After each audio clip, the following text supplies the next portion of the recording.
Ah, Bradley, greetings. Welcome to my humble abode. Hey, Lord Devereaux, glad to be back. I am glad you are here as well. I am drowning in delectable fiction since your new challenge began. I know, over 100 entries in the first week. Good thing it's all flash fiction, huh? Indeed. These morsels provide rich flavor without overwhelming the palate. A perfect balance.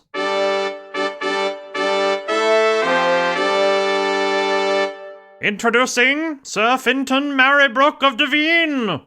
Oh, wow, you got a Master of Ceremonies this time around. Huh, the budget must be getting higher. This is fancy. Yes, our budget is much higher this time around. Huh, nobody told me. Hello, everyone. Could you point me towards the Devine stories from Day 5's prompt? Of course, my friend. Right over there. Perfect. And I assume you have food for us mortals as well, yes? Naturally. Ha-ha! Lord Devereaux really does throw the best parties.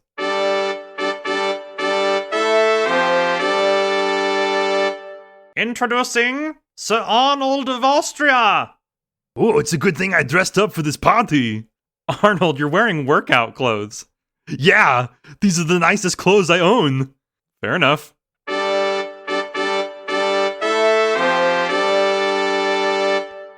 Introducing... Thanks, bud, but we'll take it from here. Ladies, gentlemen, and NBs, the announcers are in the house. It's more of a castle, really. Hey, you two. Good to see you. Welcome to the party.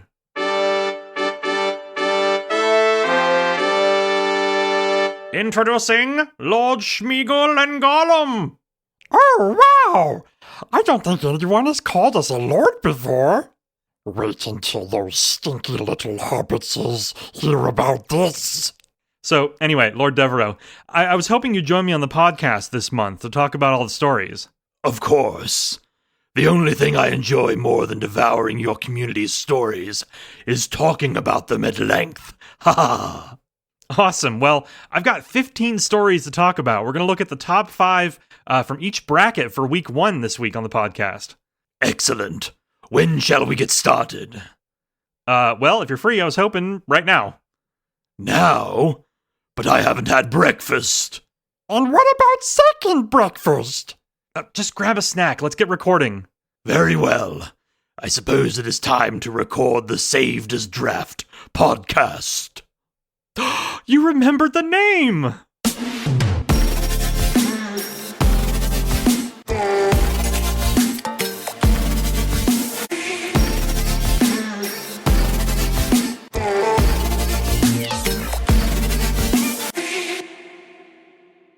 Hello, everyone, and welcome to episode 55 of the Saved as Draft podcast. We are 1 week into Flash Fiction February, and this challenge has been absolutely amazing so far. Earlier this week, after just 4 days, we crossed 100 entries, and that number has been going up ever since. As promised, I've been switching up the genres and throwing in wildcards to keep you on your toes. Despite this, you've all been adapting quickly and even trying your hand at new genres you wouldn't normally write. I love seeing it, so keep up the amazing work. Since I have a huge challenge going on all month, the podcast is going to look a little different the next few weeks. I'm going to pause the writing discussion and weekly shoutouts threads so I can instead do a deep dive into the top 5 stories from each of our 3 Flash Fiction February leaderboard brackets. For those unaware, stories submitted to the challenge are scored based on likes, comments, and restacks. Together, this makes up your score. New to this challenge are brackets. We have 3 categories based on the number of subscribers that you have. That way, you'll be competing with similarly sized publications. So yeah, today's episode will start with our community spotlight here before we head into a look at the top 5 stories from each bracket, so 15 total. And then after that, we'll jump into our featured guest interview. This week, I'm sitting down with Victor W. Clubb, who you all better know as Bent But True, here on Substack. Victor and I have been friends since I joined Substack, so I'm really excited to share this amazing conversation we had about him and his work. He's a fantastic writer, a genuine soul, and someone who truly loves his community. And speaking of community, let's talk about this week's Community Spotlight. This week, I'd like to shout out my good friend, Daniel Coates. Daniel and I met several months ago back in 2025, and he quickly became interested in my Devine fantasy sci-fi universe. which many of you know and love. Daniel started working his way through every single Devine story in anticipation of the Order of the Pawn series that launched shortly after he and I met. His dedication, curiosity, and feedback were all incredible. It made me so happy to see him enjoying that world of mine. And of course, Daniel started participating in my power-up prompts as well, and I got to know his work as a result. His writing style is awesome. It has a beautiful sense of pacing and atmosphere. His stories pull me right into the world and never let me go. So, a big shout out to Daniel, a fantastic writer, reader, and friend. I'm grateful to have you here in our community. Okay, and next up, we'll dive into the top stories from week 1 of Flash Fiction February, right after a quick word from this week's sponsor. Today's episode of the Saved as Draft podcast is sponsored by Tamsin's Treats. Oh wow, a bake sale. I was just thinking about how much I wanted a cookie. Ah, hello there, friend. I see you're looking at our lovely selection of delectable cookies, pastries, and treats. Yeah, so, what is this anyway? Some kind of charity thing? In a sense, yes. You're looking at our first pop-up location for Tamsin's Treats. Everything you see here was handcrafted by Tamsin E. herself. Hey, wait a second. I thought her name was Tamsin G. It is! Sometimes. Right now, she's Tamsin E. In any case, would you like a cookie? Yeah, sure. I'll get 2 and eat 1 now. Oh, wow. The flavor's amazing. Wait for it. What's happening to me? Oh, I forgot to mention that Tamsin Treats have a bit of a side effect. Why do I feel the sudden urge to write a tragic story of heartbreak and betrayal? Welcome to the dark side, my friend. Tamsin Treats offer a one-way ticket to the darkest corner of the void, where stories always end in destruction and disaster. Oh, glorious. I must simply get started. I have the best idea. Excellent, my friend. Now, let us both laugh maniacally together, shall we? I believe we shall. Ha ha ha ha ha ha ha! Do you feel like your stories are a little too cozy?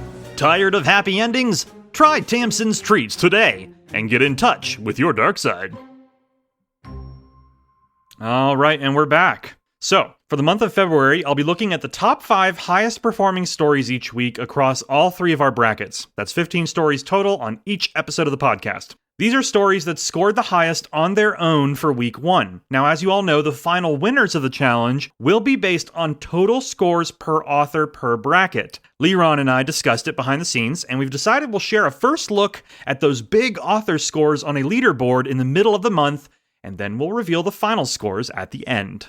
In the meantime, you'll get a look at which stories did the best on their own each week in terms of likes, comments, and restacks. I've got Lord Devereaux with me here as well to share his thoughts. And for those who don't know him, he hosted the first Indulgence, and he's an immortal being that feeds on stories. So when he does share his thoughts, he'll offer a unique perspective on each of the stories this week, in terms of the flavor, if you will.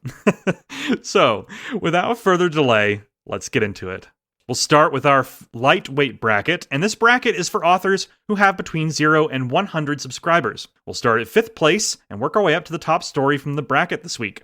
All right, let's get started. In 5th place, for our lightweight bracket in week 1 with a score of 18 points, it's Alphabetical Order by Sarah Tinney. This is a beautiful take on the day 1 prompt, which asks for a story about 2 lovers on opposite sides of a battle. In this case, our quote-unquote lovers are kids in high school, and the battle is a tug-of-war championship. It's a charming and fun read. I love how it played into the idea that in high school, everything feels like it's the end of the world. The fear these characters felt upon being split up and forced to compete had real stakes as a result. Here's an excerpt. Adam and Zora looked away to the far ends of the auditorium. Was it Zora's imagination, or did it seem longer than before? "It's only for the morning," Adam said. "We'll see each other later." Zora nodded. They shared a quick smile, then lined up separately for the first time. Zora looked at her team. They were all older students and looked a bit bored by the whole thing. One of the girls saw Zora's worried glance and gave her arm a squeeze.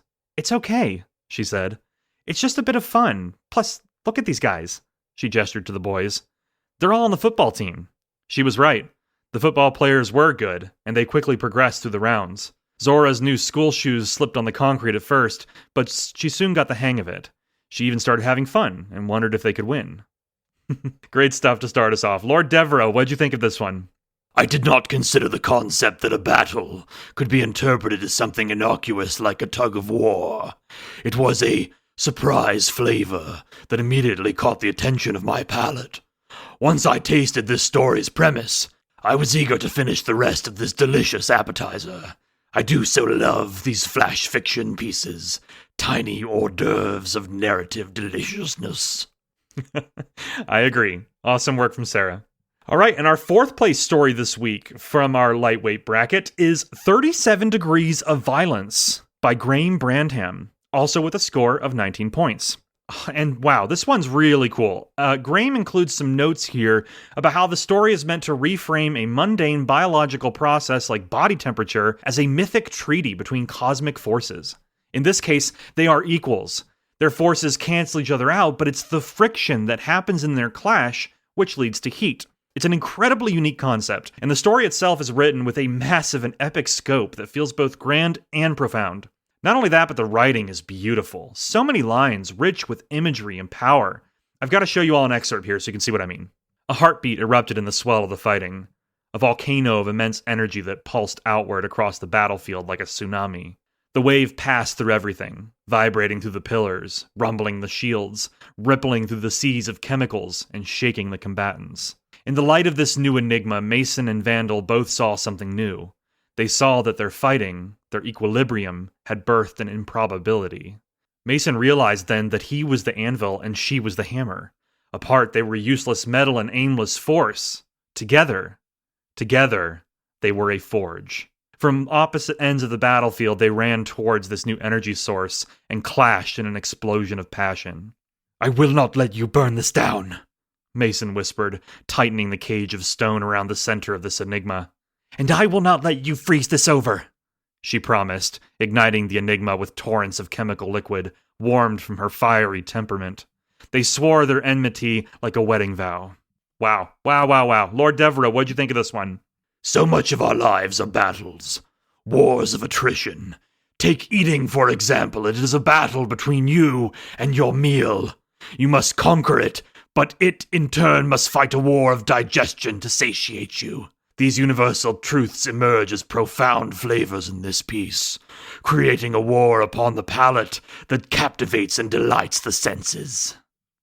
I like that. Well said, my friend. And great work from Graham this week. In third place, for our lightweight bracket for week 1, is For the Love of Hot Water by Mariah K. Porter with a total score of 22 points. This one is super fun. It drops the reader right into the action. We've got gunshots, we've got chaos. It's all uncertainty, that is, until our protagonist, Vera, spots her husband, Ted, in the midst of the battle. At first, they're excited to see each other, but then they realize they're on opposite sides. This leads them to start fighting again, but also flirting at the same time. It's a really fun back and forth with great dialogue and banter. I love the callbacks to the title as well, both in the story and again at the ending. It's really fun stuff. Let's check out an excerpt. I ripped off my helmet. "Ted?" He flipped up his visor. "Vera?" With a quick glance out the window, he launched himself over the top of the shelf and landed next to me. We toppled onto the floor, attacking each other with our mouths. "Oh my God," I gasped. "Ted, where have you been?" "Where have you been? I went..." He stopped and looked down at the insignia on my vest. "Wait, you're with them?" "What do you mean I'm with them? Wait, you're with them?" I double-emphasized my use of the word as I pushed him off of me and stood up. A siren sounded in the distance. He shook his head as he rose to his feet. No. You're supposed to be on my side. Let's get you out of that. Come on, hurry." I turned and swatted him away as he searched for the zipper on my vest. "Oh, no. You've got it backwards, honey. You're supposed to be on my side." Oh, it's so much fun. Lord Devereux, what'd you think of this one? "I very much enjoy stories that make a strong first impression. Given that flash fiction is meant to be the perfect bite, this piece immediately invites the palate into its world with strong flavors of action and suspense, quickly followed by more subtle, nuanced flavors of romance and comedy. Delicious." All right, and our second place story for the week 1 lightweight bracket is Guess the Liar by Daniel Coates with 30 points. This was for the day 3 prompt, which asked you to create a game or ritual and include the steps or rules in your story. With Daniel's story here, he worked the rules into the story itself organically as the characters explain to others in the scene how to play the game. Very smart, and the game here is quite clever as well. The cards they use to play are clearly old, and the stakes seem innocuous until they're not. At its core, it's a game that requires you to lie to win, and if you tell the truth, you're out. The winner gets to make a wish, and the losers, well, you'll have to read the story to see, but let's just say Daniel took things in a horror direction here that I loved. Here's an excerpt. We go in turns. One person draws the top card and says what it is. Then everyone has to decide if the person is lying or not. If you think they're lying, you guess what the card is. If it is that card, that person gets it. If no one gets it, the person who drew the card gets to keep it. What happens if they're not lying? If everyone thinks they're telling the truth and they are, then they're out of the game. So, you're supposed to lie to win? Deshaun asked uncomfortably. And if you tell the truth, you're out, Terry added quietly. Patrick nodded. That's the game. First person to 3 cards wins. Eric threw his hands in the air. Ugh, I'll never remember all these rules. Just start and I'll learn as we play. Really creative, a ton of fun to read, and I love the ending. Lord Devereux, what'd you think of this one? Rituals and games impart their own flavor upon the palate. Rules act as ingredients, and while helpful on their own, true flavor comes when they are mixed together into the recipe. Daniel's use of dialogue to impart wisdom without breaking the story's flow meant that these delectable bites of fiction never wavered in terms of flavor. Good stuff. And our first place story for the Week 1 lightweight bracket is Love in the Stars by Dave Boyko. Much like Mariah's story this week, Dave took the route of combining action with romance and a dash of comedy as well to great effect. The story starts with a quick intro and then throws us into the action. Our protagonist is piloting a remote fighter in a high-stakes battle when he suddenly starts getting messages from a woman named Ava. She's flirting with him, talking about last night, as he tries to focus on the battle, and you can see him fighting for his life in the narration, which makes the comedy hit so well. He starts spiraling, worrying about what will happen if everyone finds out about them. Meanwhile, the battle is still going on. Their exchange continues until a twist at the end reveals that he's not actually talking to Ava. I won't spoil the surprise here, but it's brilliant, and it fits really nicely into the prompt and story. This is a very clever, creative, and quite hilarious entry. It's well deserving of the top spot in this week's lightweight bracket, so congratulations again to Dave. Let's check out an excerpt. It had been weird communicating with a Jovian. We'd been at war for so long, but with the common enemy, the frightfully powerful common enemy, we all had to pull resources to stand a chance. And sometimes research paths yielded unexpected results, like a hack that allowed you to connect to someone else's virtue without being detected by command. Ava. Getting ready to prime your missile launcher, big boy? Well, I guess we're about a minute away from firing range. The trap was working. Maybe it was okay to banter a bit. Dave. I like the way you move in 0G. Ava. Tease! We'll have to try a 0G virtue later. Okay, dude, focus. It was literally time to, prime our missile launchers. I reached over and keyed in the sequence. It's so fun. Lord Devereux, what'd you think of this one? This story's witty banter offers exciting flavors of tension and excitement, which immediately drew me into the world. The surprise at the end was a cherry on top of a delicious tale. I look forward to more from this author as the challenge continues. And that's our top 5 stories from the lightweight bracket. Next up, we'll take a look at the middleweight bracket. So the middleweight bracket is for authors who have between 101 and 300 subscribers. Let's take a look at the top 5 stories from this bracket this week. Coming in at 5th place for the Week 1 middleweight bracket, it's Confessions of the Bookshop Marquis by Felix Thornfell with 24 points.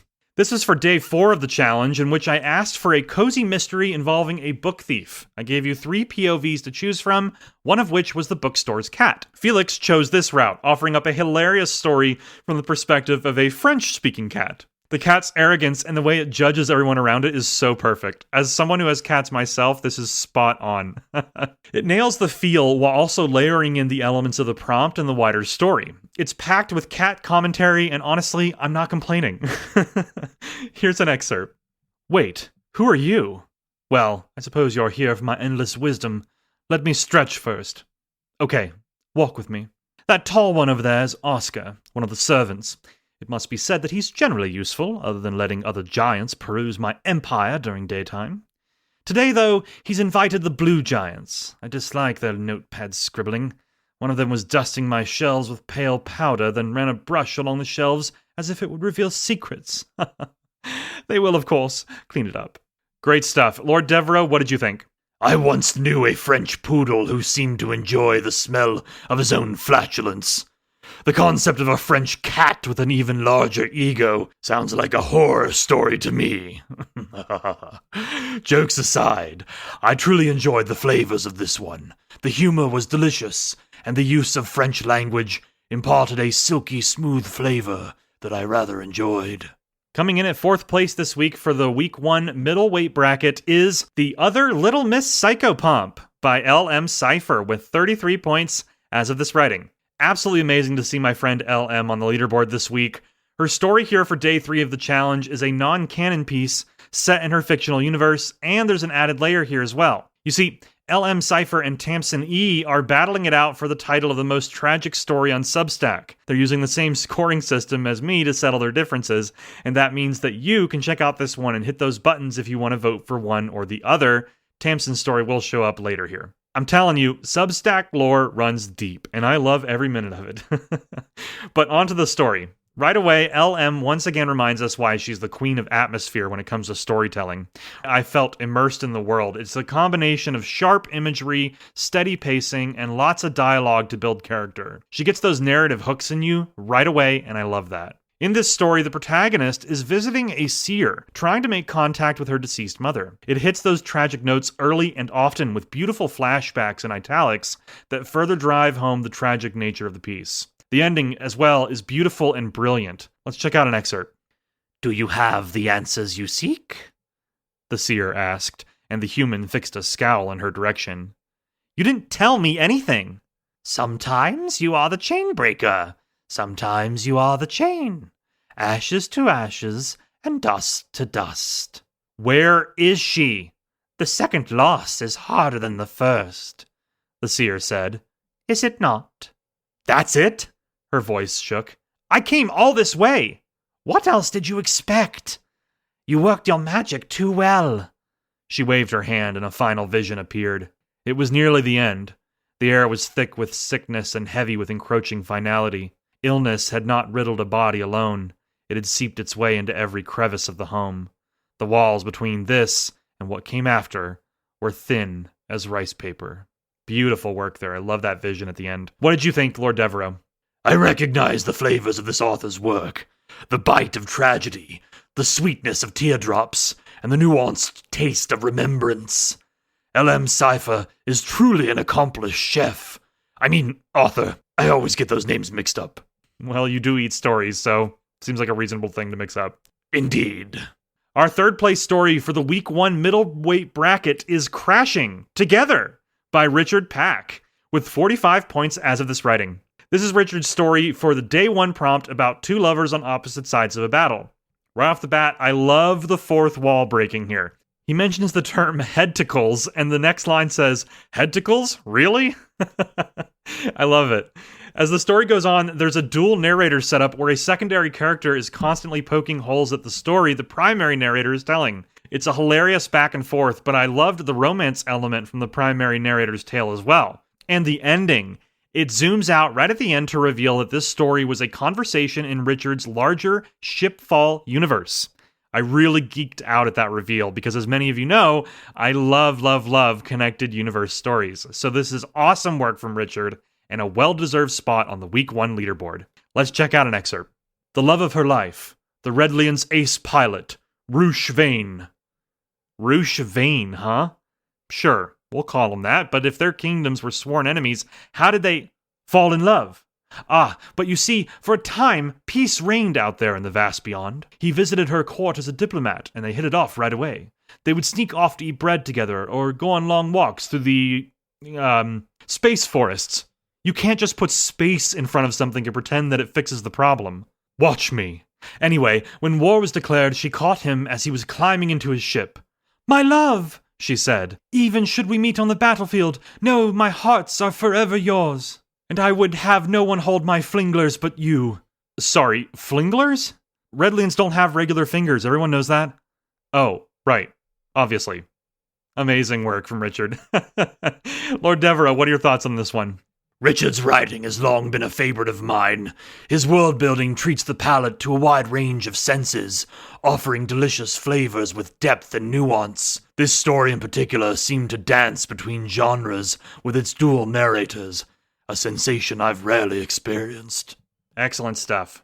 Our second place story in the Week 1 Middleweight Leaderboard is Daisy of the Stacks by J.M. Gooding with 49 points as of this writing. JM, I know you're listening, and I saw your posts about how you'd never hit the leaderboard, so welcome, and congratulations on second place, my friend. This story is for Day 4's prompt, which asked for a cozy mystery involving a book thief, and in which I gave you multiple POVs to choose from, like we mentioned earlier. One of the POVs, of course, was the bookstore's cat, and naturally, that's the route JM took here. The way JM describes everything from the cat's perspective here is really fun and very immersive. He taps into things like smell that allows the cat to literally sniff out the culprit. Other clever things include getting attention from humans to offer hints, since they're much slower at figuring things out. Much like Felix's story earlier, JM also leans into the personality of cats quite well. The sass and attitude here is on point. It's a wonderfully cozy mystery, so let's check out a quick excerpt. He walks over and turns on the lights, then begins returning books from behind the counter to the shelves. He doesn't notice me at first, but rounds the corner and sees me sitting there. I roll over on my back and extend my paws toward the shelf. He doesn't get the hint at first. "Oh, Daisy," he says as he approaches. "You want belly rubs?" He crouches and touches my belly. I resist the urge to take a chunk out of his fingers, mostly because they're needed to open my food. Then he looks up. The gasp is loud enough to make me flatten my ears. "Oh no! Where is it? It was right here! The tome!" So fun. Lord Devereux, what'd you think of this one? Ah, yes. I have longed to once more devour the tales of one J.M. Gooding. I have met many talking cats in my time, and while this one cannot speak, it still has quite the voice in this story. The personality combined with the subtle details and the satisfying conclusion make for a flash fiction piece that certainly tastes like a full meal. I agree. And our first place story in the Week 1 Middleweight bracket is Xenophilia by The Circus Dragon, with 56 points as of this writing. Now, if you check her page, she goes by Cursed Dragon now for lore reasons, but since everyone knows her by the former, I'm going to use that name here. So this is a huge full circle moment for me. As many of you know, The Circus Dragon is the artist behind Lord Devereux, and I credit much of my success in these last two challenges to her amazing art, catching the eye of passers-by on the internet. So I'm super excited to see her at first place with this entry, and I'm even more excited to talk about it. I just finished reading it while I was writing this script, and as I'm writing the shout out, my jaw is on the floor. Okay, so the concept here is that an alien race comes to Earth, occupying our oceans, and humanity, of course, wants to kill them instead of trying to reason with or understand them. The way the story describes the queen of these people is achingly beautiful. Her body and the ways that she's foreign to us are incredible and beautiful despite being so strange. And of course, since this is for Day 1's prompt, a human being is in love with her. He goes to warn her about a new plan to wipe them out, and this leads to a shocking, haunting, and in my opinion, still quite beautiful ending. It's not what I expected, but it left my jaw on the floor, like I said. There's even a poll at the end to vote on what happened to our human soldier. This one deserves its first place slot in the Week 1 middleweight bracket. I mean, this was incredible. Beautifully written, wildly unique in its elements, and just a fantastic story. Let's check out an excerpt. 2 years he had blindly fought for what he had once thought were monsters. Then he saw. She was more than an alien from space. More than a part of a force trying to take over the Earth. She was an intelligent, sentient creature. And to him, she was human enough. 2 eyes and a mouth lined with soft, moist lips. 2 arms and a torso that melted into a long tail that snaked back into the waves, into the ocean depths. Her gills flanked her neck like an elaborate necklace. He was unsure if she was a she, in all honesty. She had never been clothed, so he could see that she had no breasts. Yet, as his eyes nightly took in the curves of her neck, the arch of her back, the notch over her shoulders, he came to the same conclusion over and over again. Whatever she was, or he was, or it was, they were very beautiful. Incredible. Love that excerpt. Lord Devereux, what did you think? Ah, yes. In my many eons I have gazed upon the species that Circus Dragon speaks of in this tale. It was nostalgic to hear about her once again. The words of this story captured her visage perfectly, much in the same way Circus Dragon captured my own features in her art. It seems this artist has writing skills to match. A powerful, creative force, indeed. All right, friends, and that brings us to our top bracket. The heavyweight bracket for Flash Fiction February is for publications who have 300 subscribers or more. Let's dive in for this final top 5 to see who made the cut. Our 5th place story for this week's heavyweight bracket is one that I'm going to struggle to pronounce. So here we go. It's Ingaha Ahor Ngfatan Shug Ua. And you already know who wrote it. It's Connor Mancuso. And it comes in with a score of 49 points as of this writing. This is for day 3's prompt that asked for a ritual or game with the exact steps. You know I was thinking of Connor when I wrote this one, so let's see what he came up with. He uses the steps here as the structure for the piece, and I love how he explains the deeper meaning behind each step. The first step, for example, with the clock is really cool because he says knowing the hour makes you brave, and bravery is loud. Nice detail there. And we get to see the aftermath of the ritual as well, providing a rich and complete narrative experience. This right here, folks, is Connor firing on all cylinders and a great start. Fantastic work. Let's check out an excerpt. Step 2. Turn off every clock. Not because time matters, but because knowing the hour makes you brave. Bravery is loud. Step 3. Put a bowl of water on the floor. Cold water, the kind that stings your fingertips. Water remembers shapes. That's why it's used. Step 4. Draw a circle around the bowl with salt. Unbroken, unornamented. Big enough that you can sit inside without touching the line. A gap isn't a mistake. It's consent. Oof, chilling. Lord Devereux, what'd you think of this one? Ah, yes, my dear friend Connor Mancuso. How I have missed the flavors of his work. Yes, the cosmic horror, the poetic prose, the combination of ritual and aftermath. It all combines for rich, flavorful bites of narrative bliss. The master of horror has returned, and I welcome him with open arms.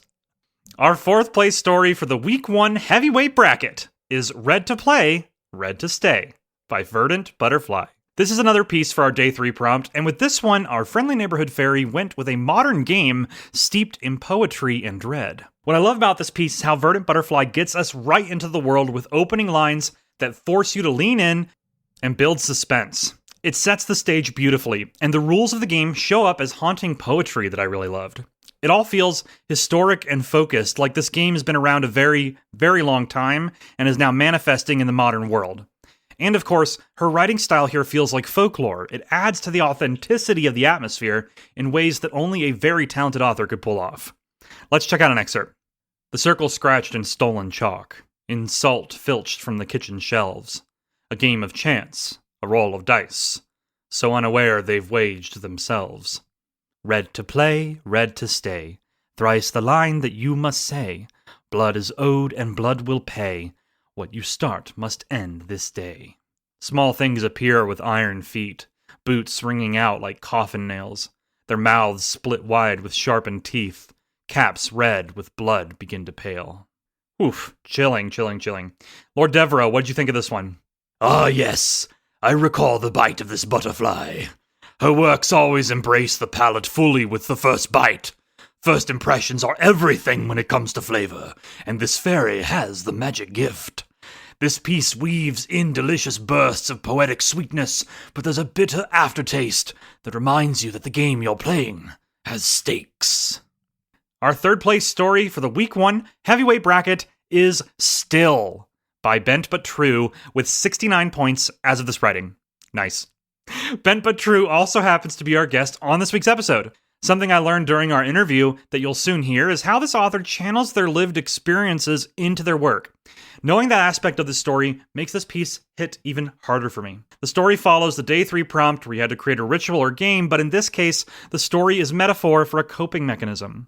The rules are to stay still, tell everyone you're fine, don't react, don't engage. The kind of stuff you do when you're best friends with trauma. And that's the connection here. The symbolism is incredibly powerful, and there's a deep sadness that permeates the piece as a result. We've all experienced trauma in some form, but if you're like me, then this piece will resonate with you deeply. It may dig up some painful memories, but it's a game many of us have played. Not for fun, but for survival. Absolutely incredible work here. Let's check out an excerpt. I played still in parked cars with the engine off, forehead pressed to the steering wheel. I played it in bathrooms during family gatherings, sitting on the edge of the tub with my hands folded in my lap. I played it on my apartment floor at night, lights off, listening to the refrigerator hum. There was no timer. The round ended when I could stand up without feeling better for it. Relief meant I'd stopped too soon. Winning felt like neutrality, like returning to baseline. People trust baseline. Amazing. Lord Devereux, what are your thoughts on this one? Bent but true taps into powerful emotions that extend beyond human experience. While many humans will resonate with this, even a creature such as I knows how to play the game of still. Trauma is a flavor like copper, blood on the tongue, a flavor I know well, and it is captured beautifully here. Our second place story for the Week 1 heavyweight bracket is Defrost by Tamsin E. with 75 points as of this writing. This piece also features some original art from Tamsin that is always amazing. I love the visuals that she creates for her stories. A fantastic opening line here too. It's a line of dialogue that immediately pulled me in. It says simply, "What will you do when the war is over, Glenn?" Perfect opening, and as you can tell, the story was for our day one prompt. Okay, so now that I've finished reading it, I can see now that Tamsin is going for the throat in this battle with L.M. Cypher. Dear Lord, this story starts with a discussion about the protagonist's love who's on the opposing side of the war, only for her to show up on the enemy ship that they begin fighting. The action is incredible, but it's that slow sense of dread that really got me. It becomes clear that by the end, one or both of them may not survive if the fighting continues. Then, the story barrels towards its conclusion, and it becomes clear which of those options it's going to take. It's even darker than I could have imagined. The ending, though, is powerful. It's beautifully written and immensely heartbreaking. I mean, wow. Tamsin is the queen of cozy fiction, we all know, but when she wants to break your heart, by God, she won't miss. Let's check out an excerpt. Glenn! Glenn, what are you doing? Alvin shouted. You're aiming at the clouds! Too late. The cannon exploded, the shot vanishing uselessly into the clouds below. It's her! Glenn gasped, pointing across the narrowing gap. My girl! The one I told you about! On the enemy deck, a woman stood shouting orders, her presence commanding the line of battle mages. Glenn stared, disbelief twisting in his chest. What was she doing there? She'd always been so quiet, so gentle. Never in 1,000 lifetimes could he have imagined her leading a battle like this. What? Alvin whipped his head around, scanning the enemy deck, but saw nothing. I can't fight her, Al! Glenn's voice broke, the words tearing out of him. I can't! Glenn, if we don't fight, we die! I know, he said hoarsely. Oof. Wow. Lord Devereux, what did you think of this one? Tamsin's evil side shows us that this writer can evoke any emotion she desires. In this piece, the flavors of longing pair beautifully with dread. The mounting fear of what will become of our cloud-crossed lovers reaches a fever pitch before the story's end, leaving us with the bittersweet aftertaste of what could have been. All right, and now, it is time for our first place story in the Week 1 heavyweight bracket. The honor this week goes to the one, the only, Mary Ellen Brady with her story, The Morning Star. This story has a score of 105 points as of this writing. Yeah, you heard that right. There's a reason Mary Ellen won the first indulgence last year. Let's see what she did for day one's prompt about two lovers on opposite sides of a battle. In this case, the story is set in heaven and features a battle between angels. It's powerful and epic right off the bat. The scale and scope is superbly impressive, but it's the dialogue between our two main characters that really shines through. You can feel the earnest desperation in their voices beautifully. The words they speak clash just like their weapons, and it creates amazing tension throughout the story. You're on the edge of your seat wondering who is right, who's wrong, and who will make it out. Mary Ellen expertly layers in world building as well, slowly unveiling what started the battle, and it all just fits together beautifully. This is powerful, stunning, and emotionally charged flash fiction, a true masterpiece from a master writer. Let's check out an excerpt. I haven't forgotten. His voice dropped, intimate, despite the violence surrounding them. I remember faith. I remember trusting you with every piece of myself. I remember the way we'd fly to the edge of creation. You'd laugh, actually laugh, Maya, and say, what if we just kept going? You had curiosity. You had wonder. I grew up. You gave up! He was close enough now that she could see the pain in his eyes, fractures in his celestial light. You chose comfort over truth. Safety. I chose heaven! Her voice cracked. I chose my home! My purpose! My... Cage. He reached for her face and she let him. God help her, she let him cup her cheek with hands that were now enemy hands. She leaned into the touch like a flower to sunlight. Your beautiful, golden cage. Wow, seriously. One of the best excerpts I think I've ever read on the show. Lord Devereaux, what did you think of this one? Mary Ellen's stories are the kind of meals a human would order at an award-winning restaurant.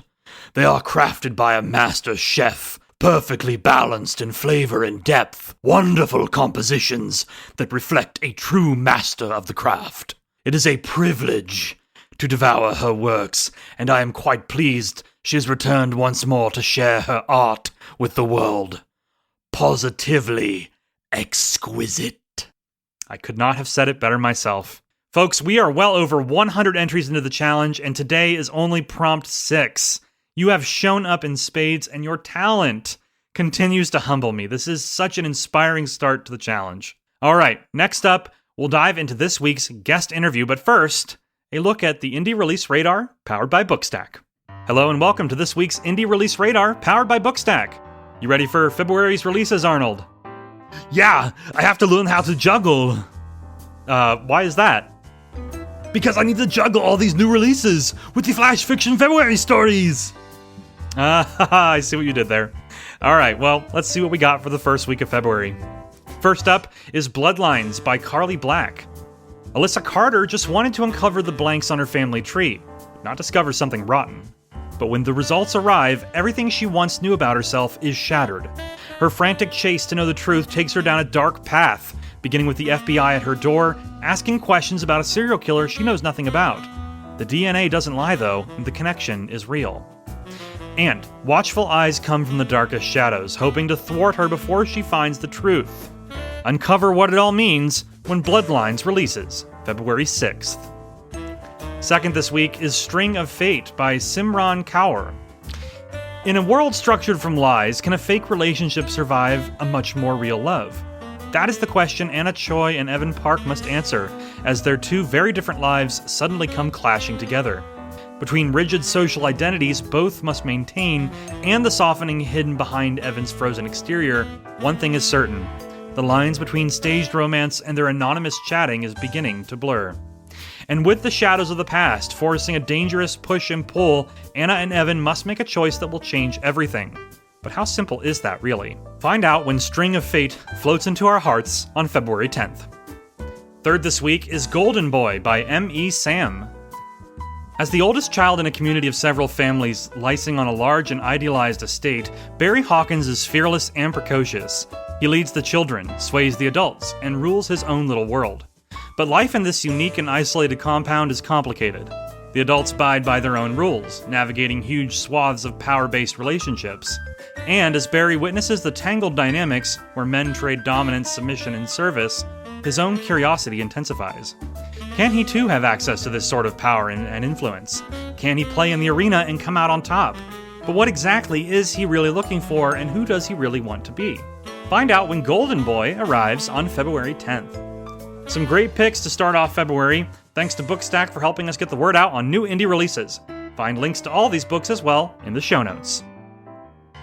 All right, and we're back. This week's guest is someone I've known nearly all my time on Substack. You know him as Bent But True, but his real name is Victor Clubb. He's an incredible author and someone who cares deeply about this community. He's a writer of raw truth, bent stories, and burning questions. He doesn't tell you what to think, he writes so that you do. Let's dive into this week's featured guest interview. All right, everybody. And for this week's episode of the Saved as Draft podcast, I am extremely excited to welcome to the show Victor Clubb, aka Bent But True. Thanks for being here, Victor. Thanks for inviting me, and thanks for everybody that's going to listen to this to take the time out of their day. Absolutely. So let's start off by having you just tell us a bit about yourself and your creative journey thus far. Oh, sometimes starting out is the hardest part. Yeah. When I grew up with I don't want to go into all the details. There's stories out there, and I'll tell them again eventually. But I grew up in a very verbal with abusive home. You'll see a lot of it in my writing and things like when I talk about being still or being small, those kind of things. Because my dad always told us to not be seen. Stay out of the way. People don't need to hear you. And I was neurodivergent. I am neurodivergent, ADHD. I didn't know that until this year. But growing up through that and being told to bottle it up, you become something different for a long time. I didn't know it, but I was masking. I'm just learning these things over the last year or two, including in my writing. But I was masking. I always created. I always had stories when I was a kid, but you're always told to be quiet. You kind of just play them out in your head. So I never was good at putting things on paper. Never. I read all the time. I read hundreds of books, almost 1,000, I think, by the time I was 15. But I never created anything. I was always about doing what everybody else wanted me to do.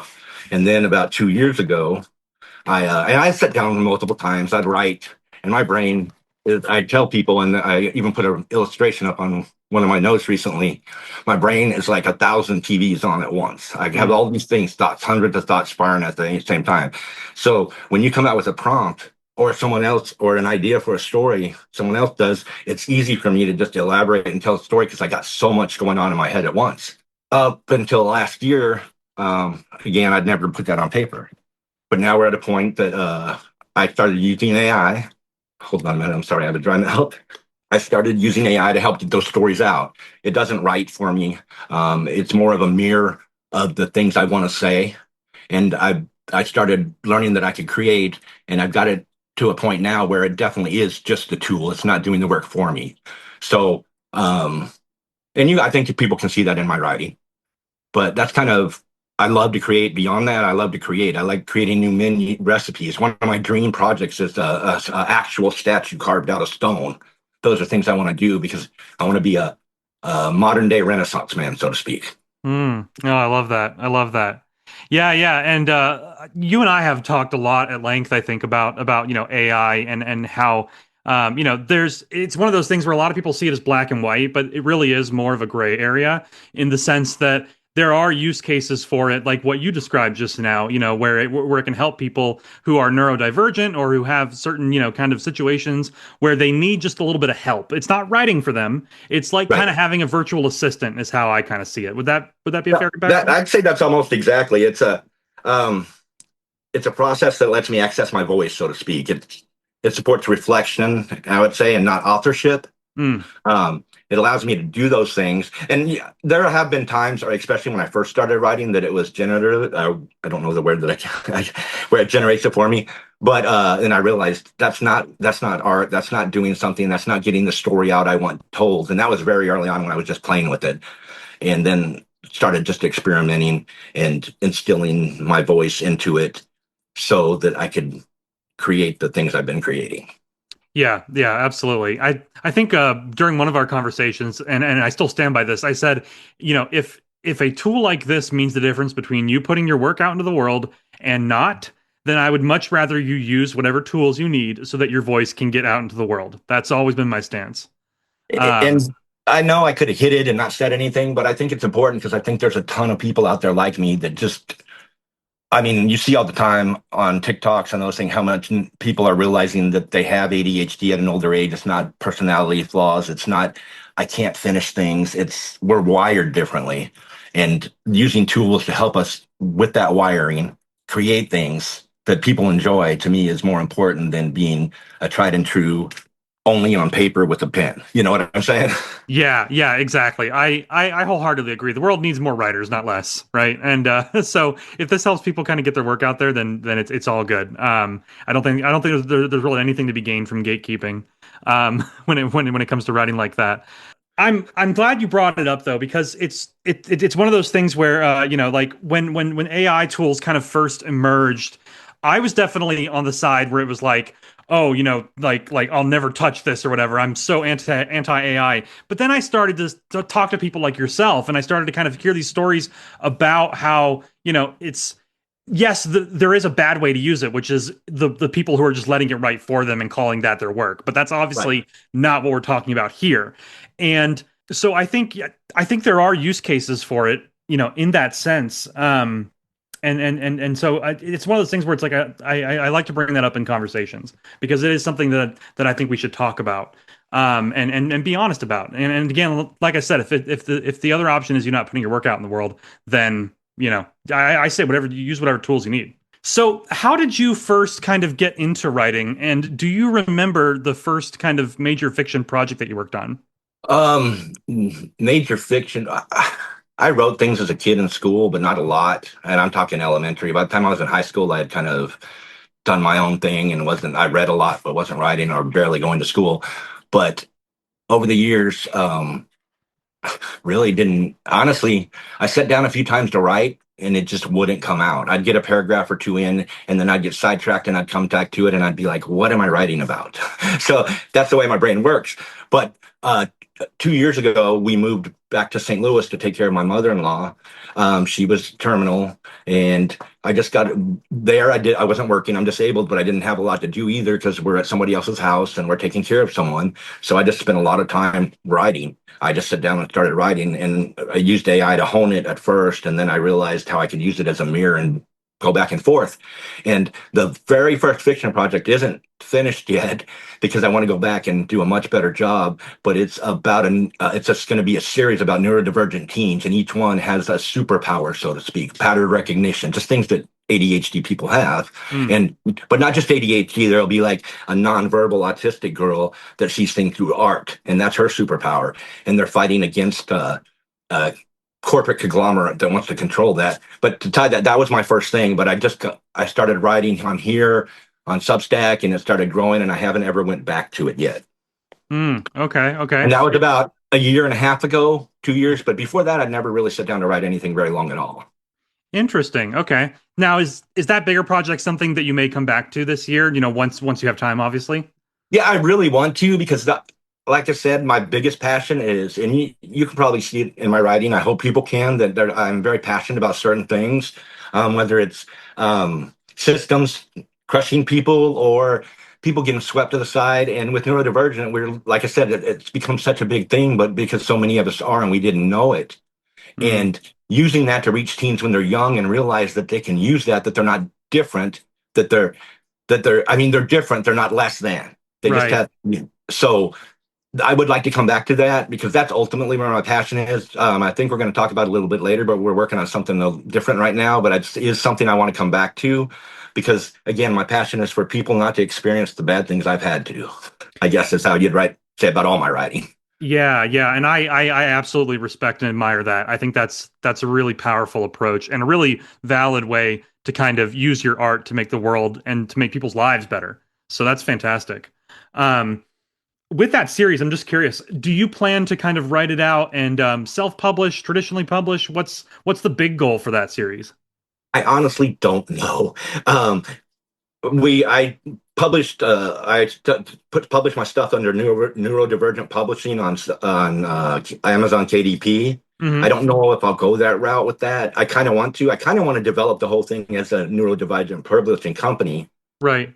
where not necessarily a company, but a co-op where people come together to write for those, or they are neurodivergent people and we publish for those. So people can get their story out and no other neurodivergent people can read those stories and see them like they were meant to be seen. If that I say if that makes sense a lot, but sometimes I don't know. I lose track of what I'm saying. I'm No, I sorry. like that idea though. It's like a collective, like you said, a co-op where like, stories can gather and can be published through that label that kind of call awareness and attention to, neurodivergent experiences. And again, how it's like you said, it's different, but they everyone brings something unique to the table and they have something unique to share as well. And I think that's fantastic. Good deal. And that's the whole point. I don't want it to be this conglomerate. I'm not looking to make $1 million or anything like that. Right. It's just a way to help people. Yeah, no, and I love that, and I can attest to that. I have seen that come through in your work. I see that passion, and I see that genuine care and everything that you write. So, I know for a fact that's exactly where your head's at. That's fantastic. Okay, so my next question here, wanted to know how long you've been on Substack, and just in general, how you're enjoying the community here. I actually got on in, I think, about February or March, but really the reason wasn't the reason I'm on here now. At the time, I was looking at different ways to have some side income and was looking at Fiverr, and I knew I needed some writing that was published so people could see it if you want to break ahead. I ended up not going that route at all, and I don't think I could. But so I decided, yeah, as I started writing and I started putting together some flash fiction and stuff, I kind of developed my passion, say around June, and then at the end of June, I was it's a long story, but I went into the doctors for a shot, and they clipped my spinal cord. And it caused all this stuff, a brain bleed and all this stuff. So I was on my back for almost 7 weeks by the time, 4 weeks before they figured it out, then 2 or 3 weeks recovering. But all that time, all I had to do was sit there with my phone. I couldn't get up because it hurt my head to set up, all these other things. But I was able to just sit there and write and write and write. And I put together a couple of novellas that I'm publishing. I'm serializing now on Wednesdays. I did the first one, The Day I Didn't Die, and then the one I'm working on now, The Other Side of the Creek. And I kept honing my voice while I was laying there. And like I said, when you have absolutely nothing to do, you can write a lot. Yeah. Wow, that is, yeah.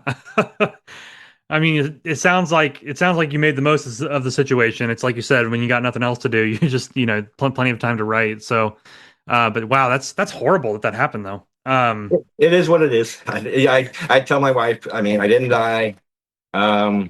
It is what it is, and we just move on. Yeah, that's fair. That's fair.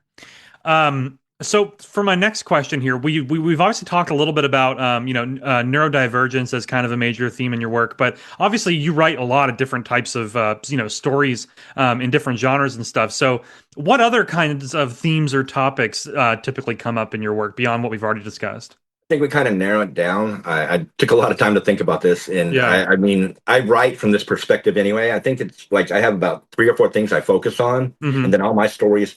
You've probably seen it, and I've talked about it on posts. But my stories are confession wrapped in fiction. They're things I've experienced, or I'm looking inside deeply, or I'm looking around and seeing these things, and people don't want to accept them as the truth, or they don't want to look inside. So I write it in a story form so they can reflect on it. I think we all do that, but the main themes would be, I think, belonging, survival, and just being tender in hard systems. Life is tough. We need to be there for each other, open up, and hopefully when I write these stories, I'm calling out the things that need to be called out in myself, but also letting people examine themselves. Mm-hmm. Yeah, absolutely. I can see that come through in your work. Definitely. So next, I would like to talk about, you have a number of different kind of series and like segments on your publication. So I was going to kind of go through them with you just to give readers kind of an idea of the full scope of everything that you've got going on. So the first one that I have listed here is The Hollow Throne. So let's start there. Can you tell us a little bit about what that's all about and kind of what progress you've made there?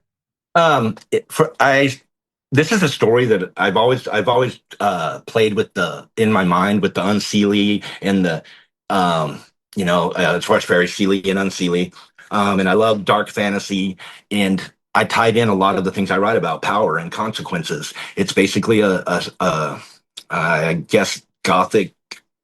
I don't want to say horror, but gothic fantasy, and it's about a professional mourner who finds out she's not who she thought she was, and it opens up windows and mirrors to another world.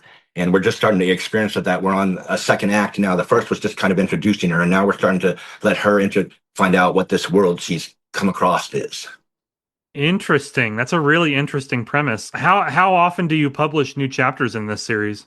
I do it weekly, but I think I wrote this in something I was talking to you about, maybe not, but I tend to write like a lot at a time, like 4 or 5 chapters, and then I come Right. back and then I maybe take 2 or 3 weeks before I get back to it because that, like I said, that's that neurodivergent thing. It kind of the dopamine rush kind of wore off, and I'm kind of okay. We've written about 3 chapters. Let's go do something else. And I mean, but that gives me about 3 weeks cushion that I can come back to it down the road and continue when my brain is back in that mode again. So, writing each chapter like that weekly, publishing weekly, but writing a bunch at a time makes it so I can do a lot of other things I like to do. That's cool. I like that. Yeah, I would say I'm pretty similar in my approach because I always have a lot of projects going on just in general, and so I'm kind of naturally switching gears all the time. But the way you Right. explain it makes a lot of sense too, right? It's like you kind of like lose momentum a little bit. You know you get a few chapters done, and you're like, all right, let me switch something else that kind of reignites that dopamine. Yeah, exactly. That makes sense. That makes sense. I like it. So, how far along is this series? You said it's in Act Two now. How many I'm acts do you have planned?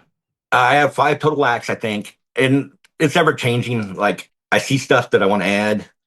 I want to world build like you've done with the Devine. I want Mm-hmm. to make it vast and wide. I mentioned it to you. I opened it up. I didn't get a lot of response, but I know I had a lot of rules and a prompt. But I want to keep the world consistent. What I was saying is, I want it to be a world almost like a AD&D world that people could go in and play.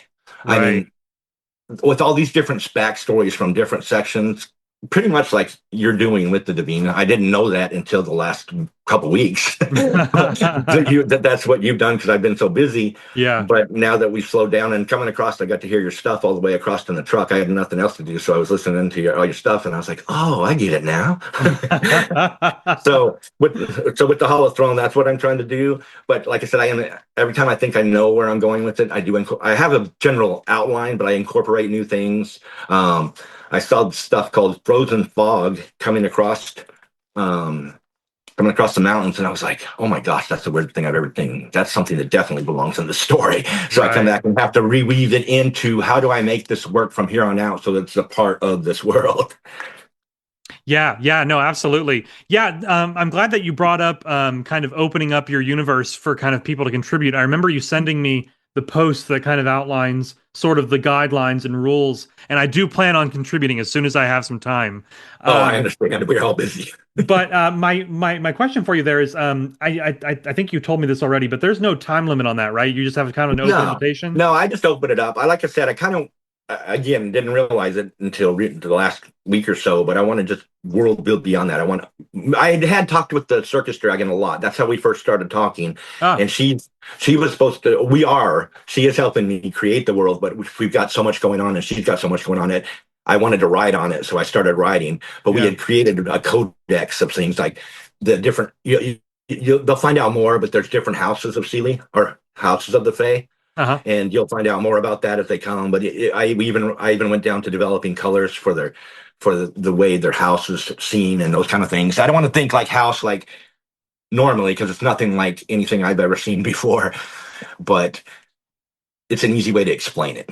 Right, right. Okay, cool. Yeah. So what I'll do then is for everyone listening here, I will include a link in the show notes to those guidelines that you sent over because anybody can kind of take a look at those and get a good feel for how to contribute. Yeah. Yeah, yeah, I agreed, and I hope everybody understands. It's not when I put all that stuff there. It wasn't that I have a lot of things that this is the way the world is because I want the world to be a consistent. Yeah. You can't. I didn't want to say okay. There's consequence. A lot of my stuff, especially in this, is consequences, Hmm. and there's consequences for actions. And if there's not those consequences, it takes away from the overall world building. If that makes sense. Yeah, that makes sense. Yeah, yeah, yeah, definitely. It's one of those kind of world building rules that, like you said, it needs to stay consistent across the story. So that's fair. Yeah, definitely. Okay, great. That's awesome. So, kind of moving on through your publication here, the next one that I wanted to talk about, you have another section here called "Working the Floor," and yeah, let's talk about this one. You've got a bunch of these on here already as well. So, what's "Working the Floor" all about? That is my life as those are literal stories that happened in my life as a call center manager. I was worked for a collection call center, Hmm. and most of my employees were very low income from the inner city. It was near downtown St. Louis, and you see many things that happen that people don't understand, and people that aren't around those situations will say, "Why are people like that?" And I wanted to give those people a voice to share what I saw, to share the reality of these people, the things they live day in and day out, and tell a story about it. And have some really positive feedback from those people. I do want to come back to it and make it bigger than it is, but we were in up until November.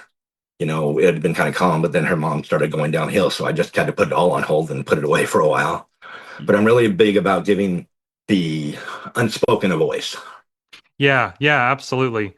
Yeah, that's really interesting that it's kind of based on your real experiences. So that one, I guess, will just kind of be a kind of a permanent ongoing series, at least for the foreseeable future. Yeah. Yeah, I thought about a couple people have came to me and said you should pull on some of these people and do a podcast. I don't know if that's my thing or not. If I'll look at it down the road. I've also thought about compiling the stories and making it more into a document, kind of like, even though I don't like him, but like the Hillbilly Elegies by Vance. These different stories that all come together to tell a story. Okay. Yeah. There's a lot of things you could do with it. I think a podcast could be super interesting too. Yeah, I've had 2 or 3 people come back to me that worked there, and they've done pretty well for themselves. And they're like, "You have to do a podcast." And I'm like, "I don't know. I don't think that's my thing." Well, you never know. I would keep it in your back pocket. I think that's an interesting idea. I never close down any door, because the day I do it's the day I have to walk through. So I like that. Yeah. That's fair. Okay, cool. Yeah, so that was Working the Floor. That sounds really interesting. The next one I wanted to talk about here that you have on your publication, you have a section called Fairy Tales for the Damaged, which, if I'm not mistaken, these look like standalone stories. Is that right? yeah, they're all. I mean, it's this age-old tale of fairy tales reworked. It started out. I was looking at what was going on in news and those things, and I took Cinderella and talked about the glass slipper. And I don't know. I'm not going to go political. We'll just leave it there. But it was a political thing when I wrote it, and it was more asking, when the person that feels abused comes to power, so often they become abusers themselves, and that was glass slippers. So then I started, well, what else can I do? And then I took the 3 Little Pigs and talked about school shootings and how each house, we can build this house. And even if we build that safe house, that brick one, we're still scared inside because of what's going on. And I built 13 stories. Oh, hold on. Sorry. I built 13 stories around 13 different fairy tales. And we're actually getting ready to publish it probably within the next 3 to 4 months. The Circus Dragon, this is one we started really working on. And she's illustrating each story. And I'm going to have the original, and then I'm going to have the reworked version. And the key thing about it is, in each version, there's each story works on something in particular, whether it's immigration or those things. And but at the bottom are organizations that people can donate or call or help, or if they need help. And so it's going to become, this is what happens often in life, not the fairy tales we see. And these are ways you can help. And then we want to put it into that format of a book. So people, number one, it's a good read, but even more than that, it's getting people to get up off their butt and do things, hopefully. Yeah. No, I love that. It feels like all of the work that you do, it really it connects back to the real world kind of in meaningful ways, and it kind of like provides actions, like things to go and do, like especially with the fairy tale stuff. Right. I was gonna say I read the glass slippers one a little while back, and I remember just being blown away by how good that was. And I loved, like you said, having those resources in there that allow you to kind of take those next steps. It's just a fantastic detail, and I could see it working really well in a collection, especially with Circus Dragon's art. Her art is fantastic. I ultimately want to put together like a 20 individual volumes that are but it's in leather bound, like an old tome. And it's what I call it, fairy tale or something. It was, but like a grimoire. I can't remember the name, but I have it all in my notes. But I want to make a leather grimoire that's custom, that only about 10 to 20 people can purchase. Just something to have, but something that kind of puts my mark on things. That is really cool. That is really cool. I'm such a fan of like kind of limited edition stuff like that. So I will be. I mean, I'm always watching your work, but if you ever announce something like that, I will be one of the first ones to lock in a pre-order. Thanks. I just like to create. It's even more about, I mean, I love it with the writing, but Yeah. it goes beyond that. Like I've been playing a lot with the new models and making videos. And I like to build things and make things. Like I said, I truly want to be a modern day Renaissance man. And the reasoning is, and just to tie all that together, is I'm 57 years old. Mm-hmm. Realistically, I have on average 20 years left. Mm. I wasted a lot of time being what everybody wanted me to be. And then we didn't go into this, but I spent 10 years misdiagnosed and over medicated and a shut in, and I lost that time. So now I just want to go nonstop and get everything done, all these things I want to do. And any things I can do to make it just to create. I don't know. I want to have a legacy. I guess that's what I want to say. Yeah. I have my children and they're great and they're my true legacy, but I want to be remembered for something beyond I have my kids, you know? Yeah, no, I mean, I resonate with that so much. I'm 35 myself, but I really kind of feel similarly as you do in the sense that like, everything that's been happening on Substack and how quickly this community's been growing, and I would say you've made a huge impact so far as well. But it's just there's something just so beautiful about feeling like you're leaving a mark on the world, you're making the world a better place, you're making an impact, right? It just not only does it make you feel good as an individual, but knowing that you're kind of putting good out into the world and that it's having a real impact, that's just it fills you with purpose, right? Like for me especially, it fills me with purpose. No, I agree 100%. Yeah. And so, I mean, I'm just some guy on the internet, but my assessment is that you have been just doing such amazing work.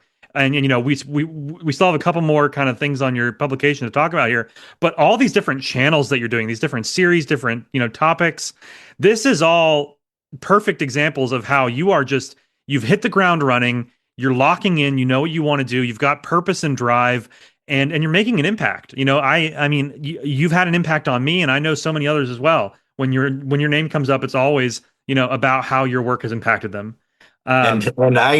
And I still have massive imposter syndrome. After you say that, I still do it. Just like I don't belong here.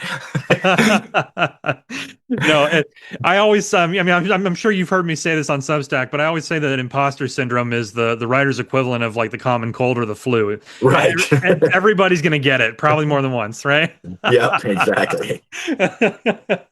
So I understand that, but yeah, no, I sincerely mean that. I mean, it is the work that you've been doing, and like I said, we'll dive deeper into it here as the interview goes on, but it is really impressive stuff. I think you are really just, inspiring me and a lot of other people as well with all the work that you're doing. That's my goal. I have one key phrase. I started this out with, I don't write to tell people what to think. I write to get them to think. I want them to think. Yes. I love that so much. Yeah. Fantastic. Next up, just again, jumping around your publication here, I wanted to ask you about, and I'm hoping I pronounce this right. It's Saint Dymphna's Institute. Is that right? Yes. It actually started out as a prompt. There was a bunch of prompts. I can't remember who it was.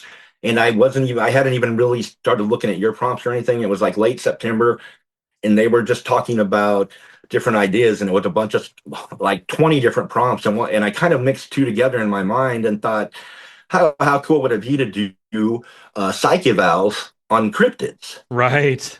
But then I started making it personal because some of them are people I know. But that's what I did for the first. I think there's 9. I've got so much going on. Sometimes I forget how many I have.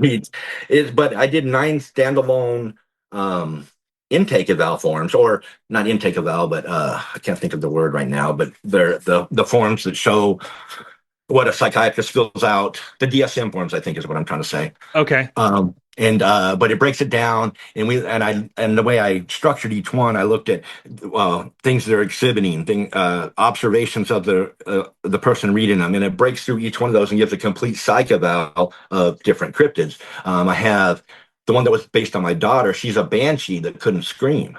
My daughter had selective mutism for a couple years when she was in 6th and 7th grade. Now she runs a social media platform for a huge nonprofit Wow. So it's a big change. But what I wanted to do as I started writing these, I realized, oh, I could bring all these, and I actually made they became people or constructs in my head. And to end it all on Halloween, I did employee appreciation night at the cafe where some of them work because they live in a psych center because they're cryptids. They just can't be let out in the world Right. if they can't control their impulses. It's funny. I have gargoyle that's afraid of heights, chupacabra that faints at the sight of blood, things like that. Interesting. Interesting. No, I love that premise so much. Yeah, that's really fun. I like that. I also like I was clicking through some of the posts. I like how you have, like you said, sort of like the different sections, like as if it was a real kind of form that you pulled the information from. That's Yeah, I wanted to fantastic. do that, so it helps. There's a lot of people that deal with this kind of stuff, and it was just a way of looking at mental health through fiction, I guess is what Yeah. I'm trying to say. Yeah. A really creative way too, which I like. I Yeah. do think I might make it a year. I don't know if I'll make it into a full universe or just a year thing where I come back to it every Halloween or around October and just tell stories now. We've created the characters, and the one on Halloween was an actual story, and maybe just each year come back to it. But I haven't, like I said, I got so many projects. Once I finish one, I want to do more with it, but I don't know if I ever will. Yeah, that's fair. That's fair. Yeah, I really like that one though. Again, just the sheer scope of everything you've got on here that we've been talking about is amazing. I love writers who are just can kind of jump between these different topics and genres and stuff and just always land on your feet. It's awesome to see. I think a big Um, part that makes it easy, real quick, that ties into all this is that, like I said, when I was young, I read. That was my escape from the abusive home. Once I read all the time, so I read thousands of stories. And then that 10 years when I was homebound, so to speak, all I did was watch TV over and mm, over. YouTube, every weird sci-fi show, every weird horror show, every K dramas, and I got all these thoughts. Sometimes when I write, I have to go back and search the internet to make sure I didn't steal something. You know what I'm saying? Just right. because I've ingested so much different thing, and it allows me to just kind of create and say, what would I, sometimes I go back and say, what should they have done here that I think they should have done? And then tie that into something I'm writing, if that makes, time. Okay. I'm starting to repeat myself. No, you're fine. You're fine.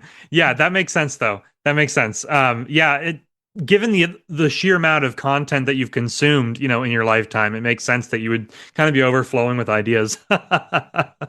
Lots of inspiration.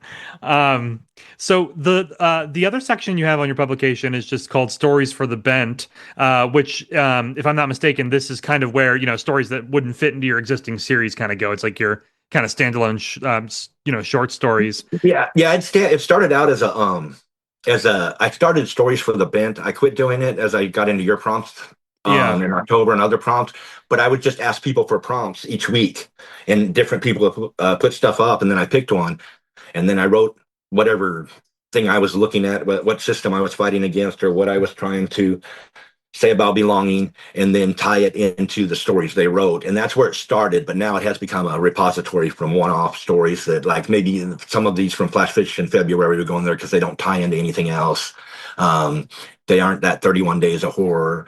Sometimes I wrote a story the other day that I'm getting ready to publish. So I won't tell anybody anything about it yet because it's basically about a carnival, a 1920s carnival. Ooh, okay, nice. That So sounds it's just interesting. a short story, but it's something I want to tie into all my neurodivergent stuff. So you'll see when it comes out.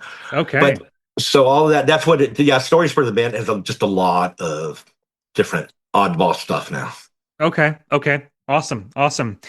So given that your screen name on Substack and your publication is called Bent But True, and then obviously we just talked about this section here, we got Stories for the Bent. I was curious, what's the significance behind the name Bent But True, and what do you mean by Stories for the Bent? Like, what's the deeper meaning there? How does it connect to everything else?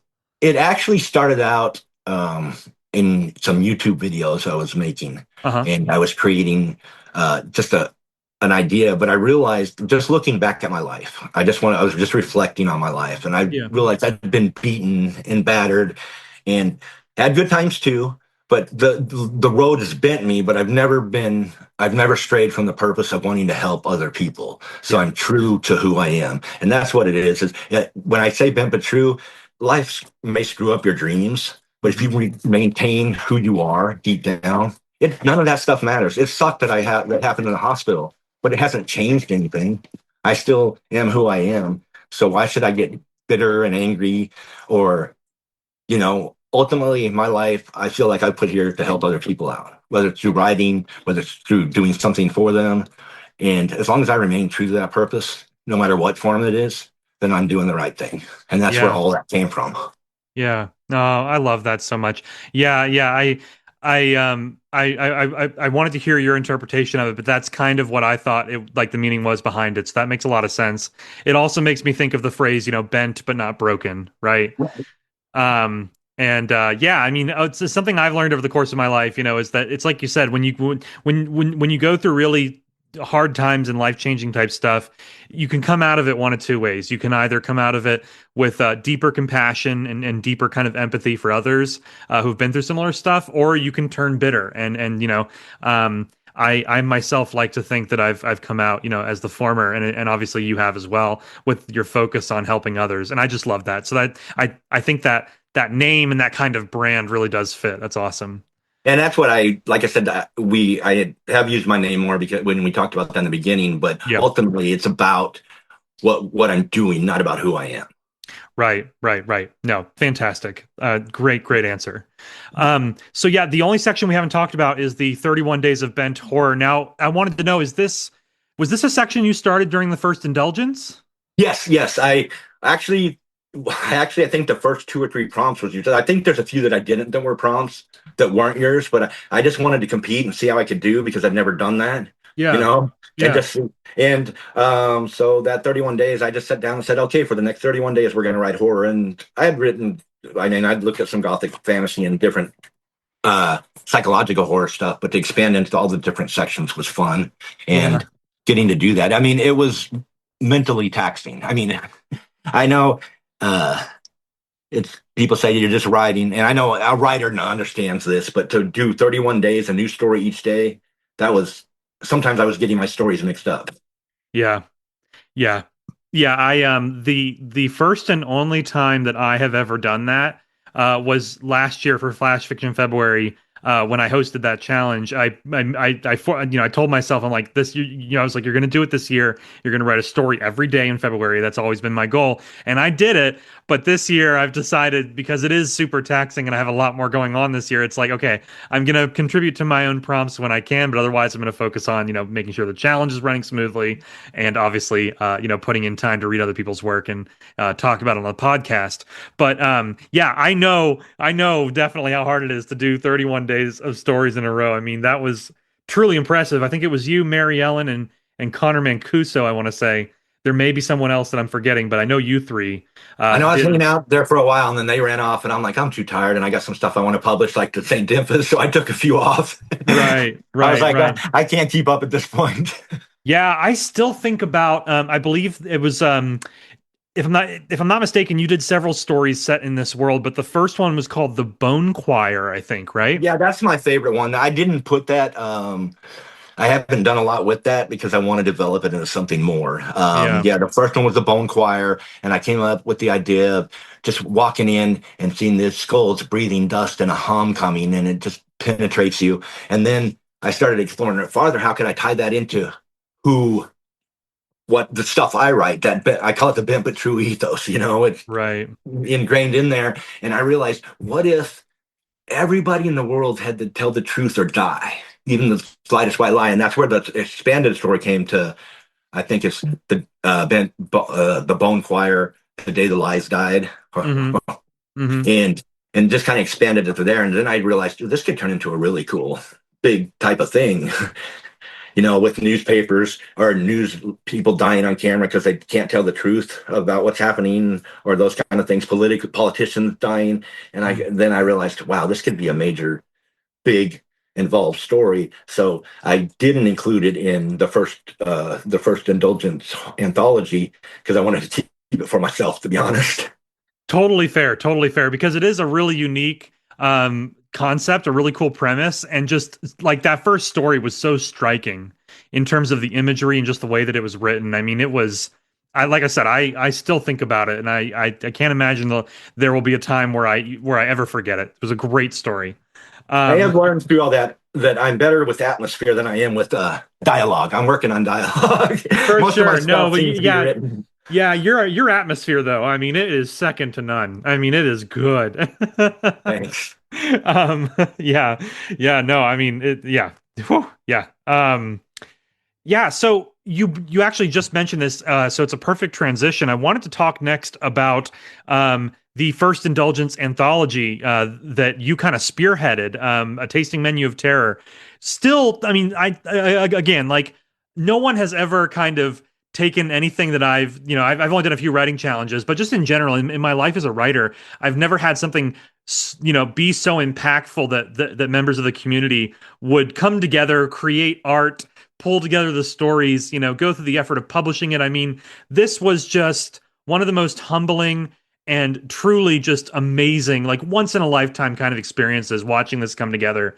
And so number one, I wanted to say thank you now that we can actually talk on this interview here. I wanted to thank you personally for your efforts in this. And then, yeah, I wanted to hear from your perspective how this came together and kind of how that experience was for you.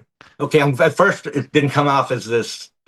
It came off almost self-serving in a way, not just to myself, but for all of us. And then I realized it wasn't. It was we're doing something. But my first idea was, there's all these incredible writers. What if we took the top 10, the top 12, or whatever, and put them all in the anthology? And this is the way it started. And put them all in the anthology, and just see what happens. That way, people can get their word out. We self-publish, and more people can see other people's work. And it's in paper. It's kind of nice. It makes you feel good.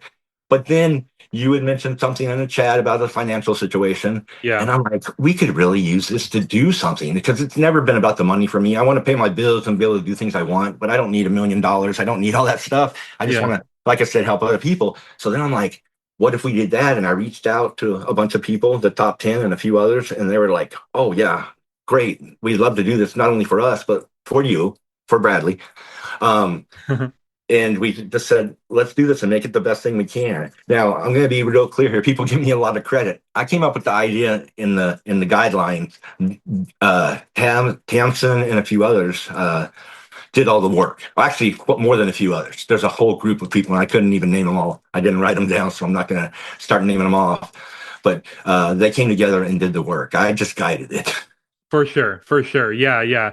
I always think of you as kind of the person, the one who kind of spearheaded it, and then the community kind of came together around you to make it happen. Yeah. It's crazy. It was just I've told so many people about it, and the looks on their faces are like, wow, when they hear the story behind it and everything.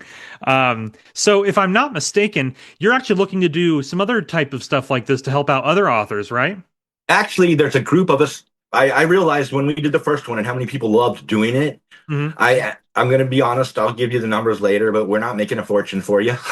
They're usually about 2 months behind, so I haven't even got the first royalties in yet. But I realized there's tying two things together. People loved doing it. They loved putting their stories together. They loved inputting their ideas. It was a creative process. And it also, I think it helped some people learn how they can self-publish. That way they can go ahead and do the things that they thought they couldn't because they were part of this one. And then I was realized, okay, we could repeat this, but instead let's make a fund or something where we can help people too. There's a creator I know of on the political side that can't, because their finances can't afford it right now. They don't have internet. So they can't create. And I said, what if we change that? What if we built this stuff, we got our name out, who knows, it could turn into something big or not. If not, it's just a creative community project we work on. And our eventual goal, and we're getting ready to roll it out. We didn't want to take away from Flash Fiction February, but it's called, there is a Substack, it's called Indie Ink Fund, the Indie Ink Fund. Okay. And there's 5 of us. I wanted a board. We're all equal. It was my idea and some of my groundwork again, but I wanted each person to be involved, to take their role and spearhead it. I don't want it to be me telling people what to do. So we made a board, and there's 5 of us.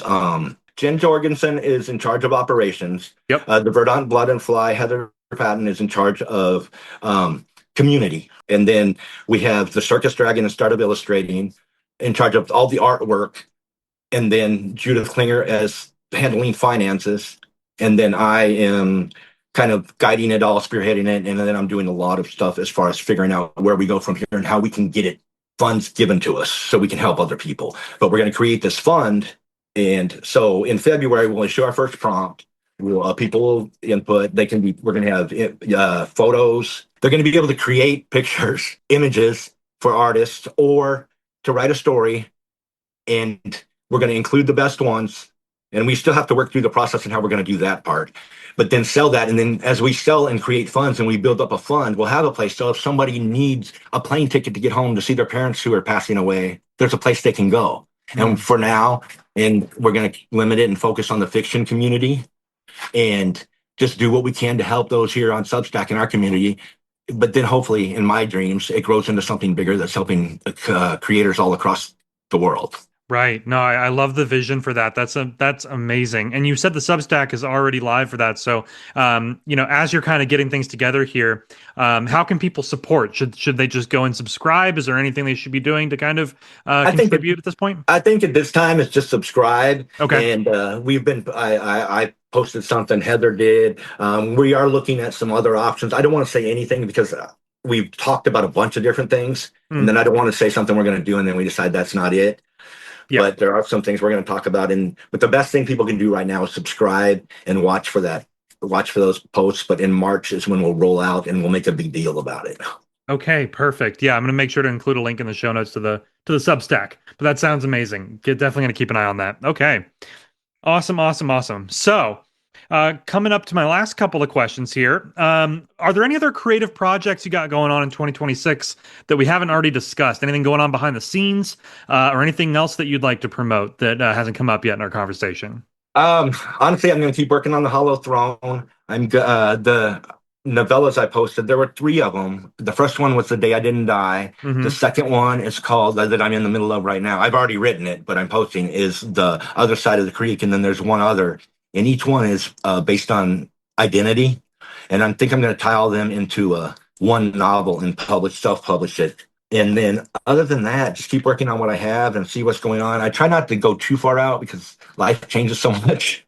Yeah. That when I try to plan too far ahead, it doesn't work anyway. Yeah. So I have some things I'd like to do, but I'm really want to continue with the Hollow Throne and maybe go back to the working floor. But there's other things I want to do, create, like I said, that are non-writing, that are just as important to me. No, absolutely. Gotta continue to build out your skills as a Renaissance man. I think the big thing is just I want to build a sustainable creative community. Yeah. I mean, that's a beautiful way of describing kind of my goal as well for this community. Yeah, I think that's spot on. All right. Well, my last question here is something that I ask every guest that comes onto the show. So for my final question, I would like to know, what is one piece of writing advice that you would give to someone who's just starting out in their creative journey, someone who maybe is coming back after a while, or someone who just joined Substack? What's one piece of advice you would give them? Finish anything, whatever it is. I was horrible about starting things and never finishing. It doesn't have to be perfect. There is no perfect. You can re-edit it 1,000 times. Sometimes you just need to put it down and put out what out there. And you may not get the feedback you want, but at least you're getting feedback and you're not stuck in your own head. Yeah. That's really good advice.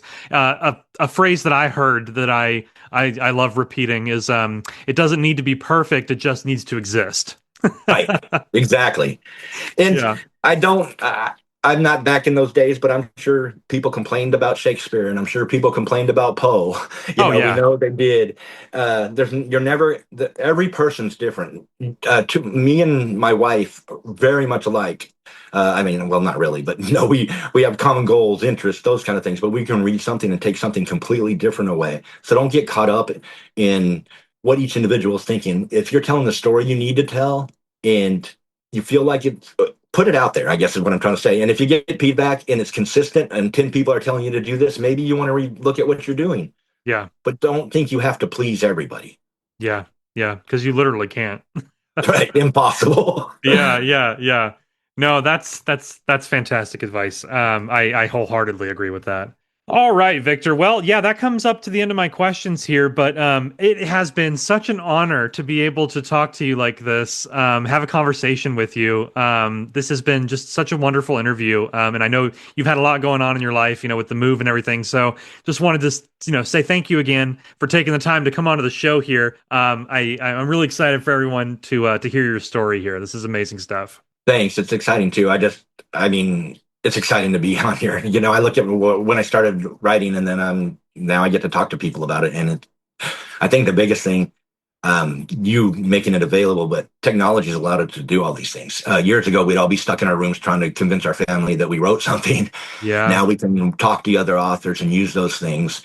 And it's just amazing what you're doing by opening it up and creating this community. So thanks for that. Yeah, of course, absolutely. You are quite welcome, and I'm so grateful to have you as part of that community. And I love your last point there about, this is a good example of how technology, which, can be scary and can create, like division and stuff like that.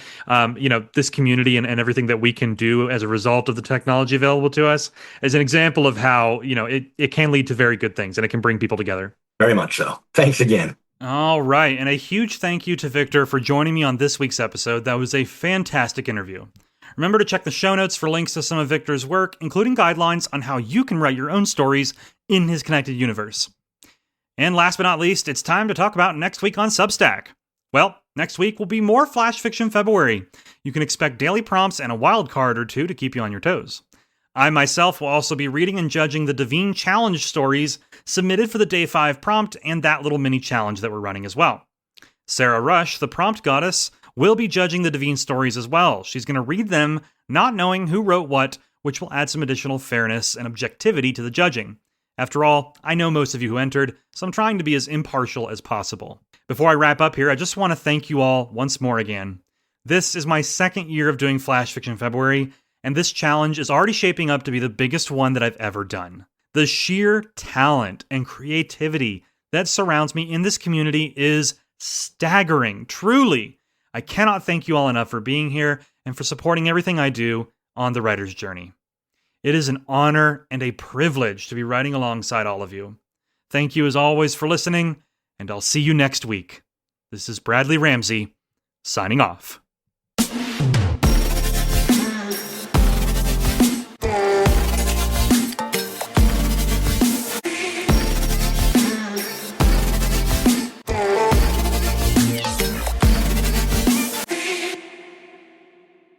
I suppose one more won't hurt.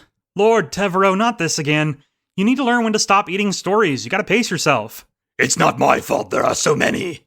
Okay, yes, that's fair, but wait, are you trying the Devine ones? Indeed. My bard friend here is assisting me. Bradley, these are really good. How are you going to pick a winner? Great question, Fenton. It's gonna be tough. That's for sure.